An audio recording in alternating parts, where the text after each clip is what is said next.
Hello friend, আসসালামু আলাইকুম। আশা করি সবাই ভালো আছেন। আমি দাঁড়িয়ে আছি এখন কুমিল্লা ফৌজদারি মোড়, যেখানে ছাত্ররা তাদের মুখের ভাষাগুলো বিভিন্নভাবে চিত্র অঙ্কনের মাধ্যমে ফুটিয়ে তুলেছে। সেগুলি দেখানোর জন্য আমার আশা দিই এখন। তো দেখতেই পাচ্ছেন ছাত্রদের সেই মুখের কথাগুলো।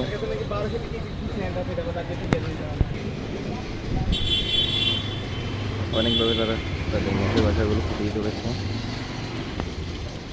যেগুলো হয়তো আমাদের মুখের ভাষা। তারা তাদের চিত্র অঙ্কনের মাধ্যমে তাদের কথাগুলো তুলে ধরেছে।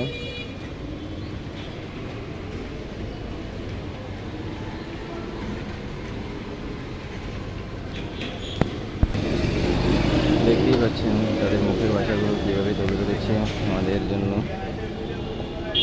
হয়তো এখন পরিস্থিতিগুলো আগের মতনই হয়ে আসছে, কারণ দেখা যাচ্ছে জায়গায় জায়গায় দোকান ভাড়া, ঘর ভাড়া ইত্যাদি বাড়ানো হচ্ছে, যেগুলো আমাদের সাধারণ লোকের জন্য অনেক বিপর্যয়। জিনিসপত্রের দাম ব্যয়বহুল বাড়ছে। লাভ কী হলো এত কিছু করে? সব কিছুর দাম আবারও বাড়ছে।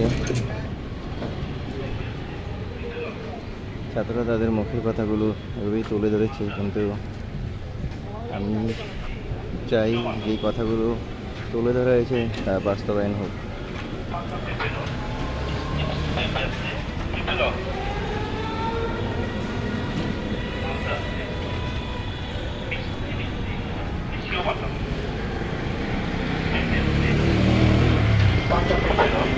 কথাগুলো যাতে বাস্তবায়ন হয় সেই কামনাই করি। যে কথাগুলো লেখা হয়েছে তার পূর্ণ আবারও ছাত্ররা যাতে একজোট হয়ে আবারও সরকারের কাছে যাতে এই আবেদনগুলো জানায়।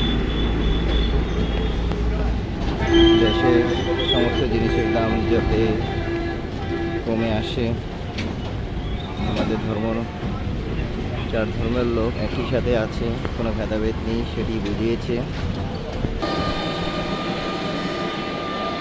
ছাত্রদের ছবিগুলো অতি সুন্দর করে আর্ট করা, যেই কথাগুলো লিখেছে, যেরকমভাবে পরিবেশটাকে সাজিয়েছে, এরকম পরিবেশটা আমরাও কামনা করি।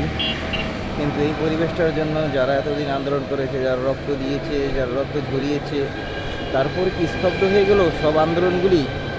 একবারও কি মনে পড়ছে না যারা এই আন্দোলন করেছে, যেই কারণে তাদের নিজের জীবনটাকে বিপন্ন করেছে, নিজের জীবনটাকে তুচ্ছ তাচ্ছিন্ন করে তার জীবনটাকে বিভিন্ন জীবনের মায়া না করে একমাত্র আমাদের জাতির জন্য এই পরিশ্রম করে তার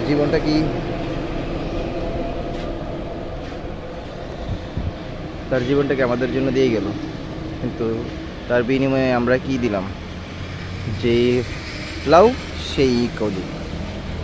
মানে যেই পরিস্থিতি আছে সেই পরিস্থিতিতে কোনো মঙ্গল আশা করা যায় না। তারপরও আমরা মঙ্গলের কামনায় বসে আছি।